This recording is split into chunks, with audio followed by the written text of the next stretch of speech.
Hey everybody, and welcome to another exciting edition of a double feature. This week is, as you already know, Foreign Film Week, and we have been taking a look at the film of Gods and Men.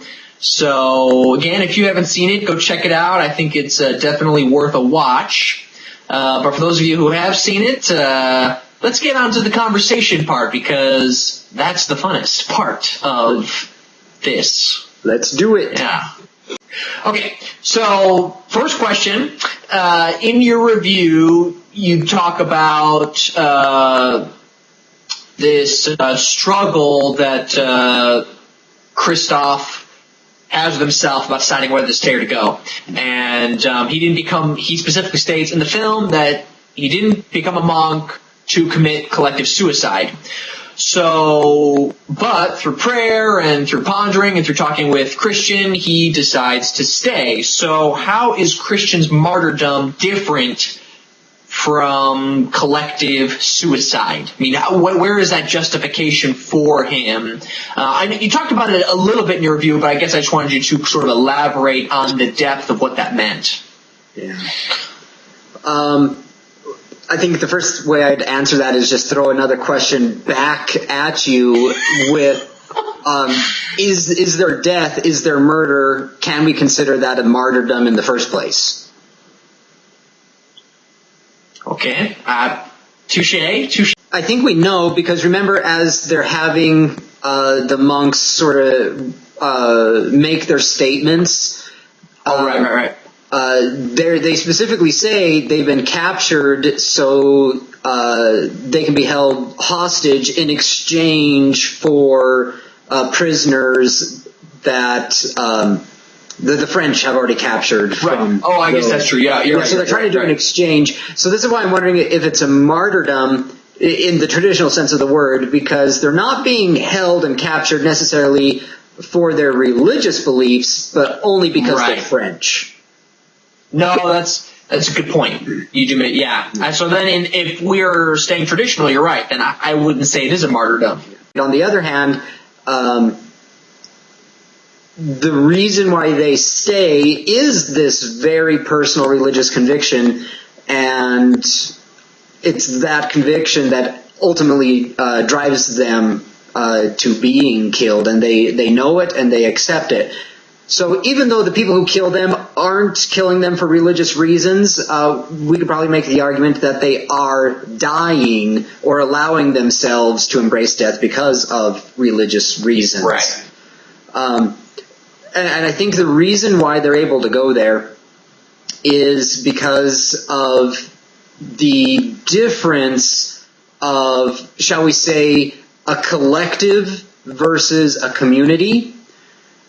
And I'm going to make this distinction, whereas a collective is a group of beings that are ruled and governed by an outside power or force or ideology that the people within the collective or the beings within the collective can't think for themselves.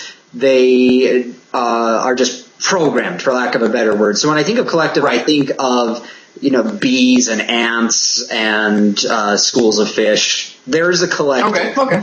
But they make it very, very clear within this community of monks that each one is making their choice individually, and no one is being pressured to stay or go. There's dissenting voices. People flip sides.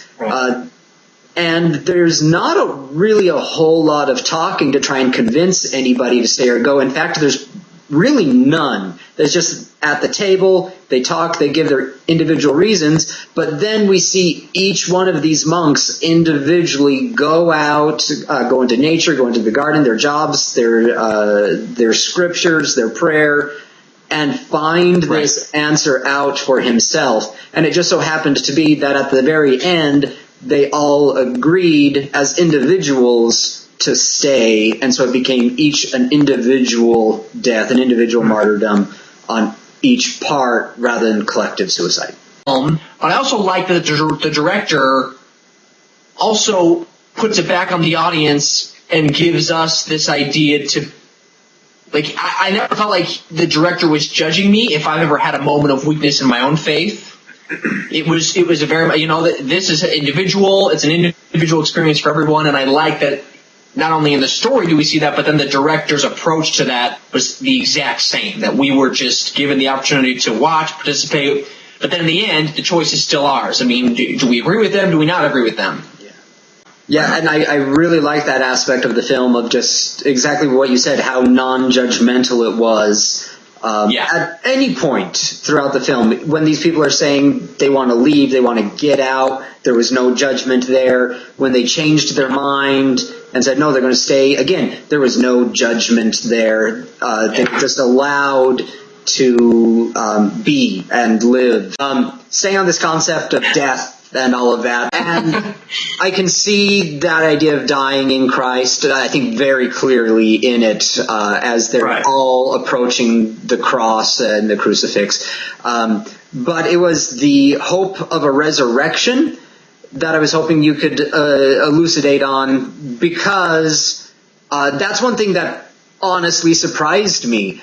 They don't talk about resurrection that much, if at all. It's mostly about dying and death. So where do you see this idea of hope for resurrection coming out in the film? I mean, the only place that I noticed it was at the end during Christian's final testimony, where he's talking about whether I die today or tomorrow or whenever, I want my family, my community to know that I was a God-fearing man and I had a commitment to Christ, and hopefully I'll see him.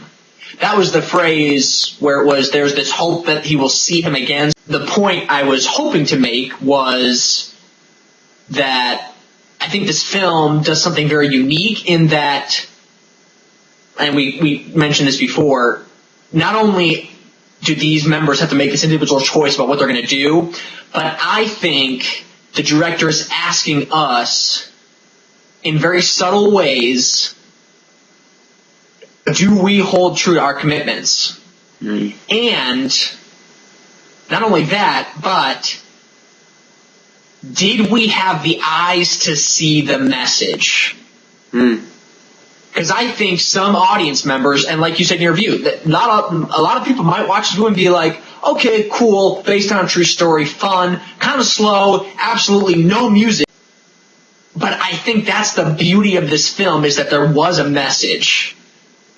And if you had the eyes of, faith, or, I mean, I hate to, that might be a little strong too, but if you had the eyes to see the message, then I think it becomes a film that is not only powerful and insightful, but extremely thought-provoking.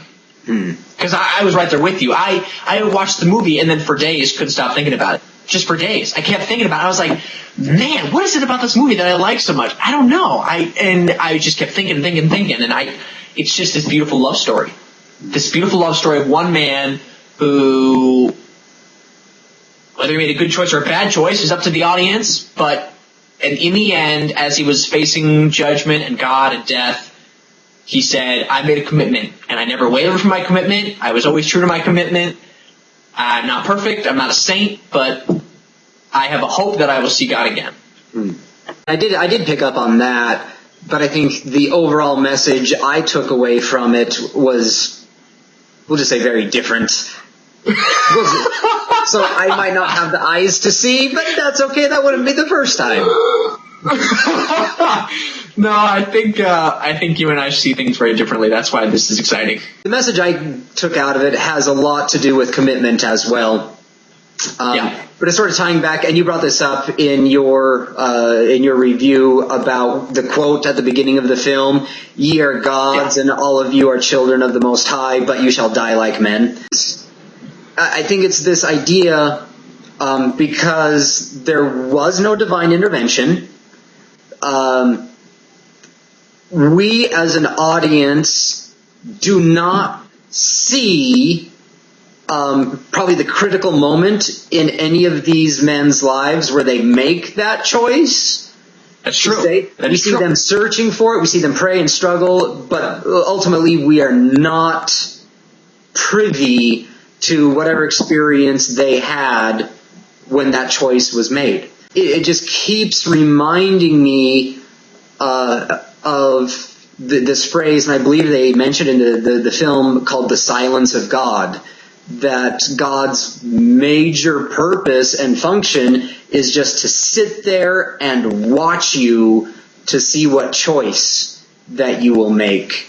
And I think that's playing out here in this movie. These men have experienced something, otherwise they should have gone. Right. But they experienced something. Sure. We don't know what that something is, and we just now are going to see if they're holding true to that conviction, that something, that experience, that faith that they have, and watch as the world curses them for their conviction. Right.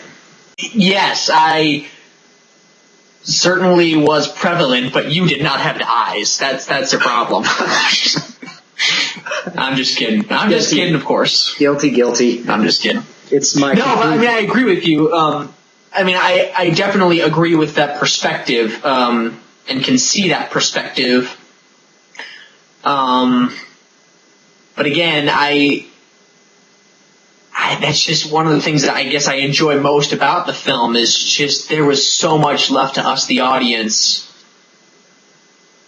I don't know. I think that's why I love it so much. It really, for me at least, it was this film more of internal soul searching than explaining this is what happened to this character. Because by the end, you're right. I mean, yes, okay, these men all chose to stay, and these men all died, but I never see them die. I just see it on the screen that in words that they're all dead, and I never know how devoted they are. I don't know. I mean, the only moment we get is at the end with Christopher, and he's like, I'm losing the faith, I'm losing it.